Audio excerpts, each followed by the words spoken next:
Bangladesh university of professionals বিইউপির দ্বিতীয় বর্ষের এক নারী শিক্ষার্থীকে ধর্ষণের ঘটনায় অভিযুক্তদের দ্রুত গ্রেফতার ও বিচারের দাবিতে গণ অবস্থান কর্মসূচি ও বিক্ষোভ মিছিল করেছেন শিক্ষার্থীরা।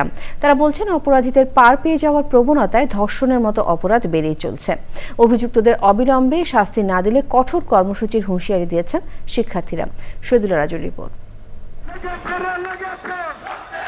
বুধবার সাভারের বিরুলিয়ার কমলাপুর এলাকায় প্রাইভেট পড়িয়ে হেঁটে বাসায় ফেরার পথে বিইউপির এক নারী শিক্ষার্থীকে দলবদ্ধ ধর্ষণ করে মাদকাসক্ত কয়েক যুবক। এই ঘটনার প্রতিবাদে বিইউপি, মেরিটাইম ও এমআইএসটির শিক্ষার্থীদের বিক্ষোভ মিছিলে উত্তাল রাজপথ।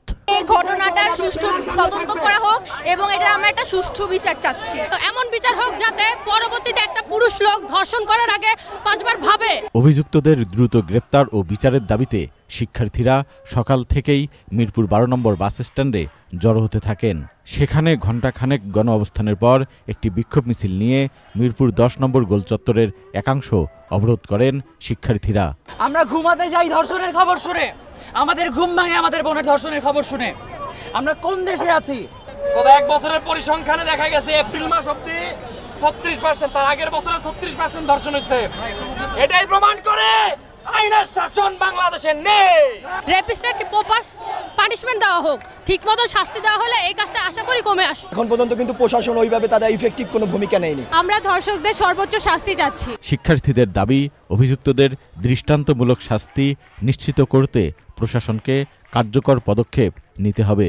আমরা চাই দৃষ্টান্তমূলক শাস্তি হোক, আমাদের চোখের সামনে হোক, যাতে এই দুনিয়ায় এই আমাদের বাংলাদেশে আর কোনো ধর্ষণ না হোক। একটা মেয়ে যখন ধর্ষণ হয় তার মধ্যে একটা লজ্জাজনক ব্যাপার, সে তার গায়ে একটা ট্যাগ লেগে গেল যে সে ধর্ষিতা, তো কিভাবে সে জানাবে? সে যতটা না ভোগান্তির শিকার হয় এটা বলার জন্য যে তার সাথে কি অন্যায়টা হয়েছে, এইসব স্টিগমার জন্যই আমাদের মতো সমাজ দেয় যারা কিনা তাকে সেই জায়গাটা করে দিতে পারছি না।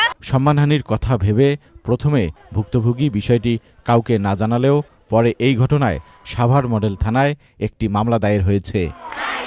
Shahidullah Raju, channel I, Dhaka.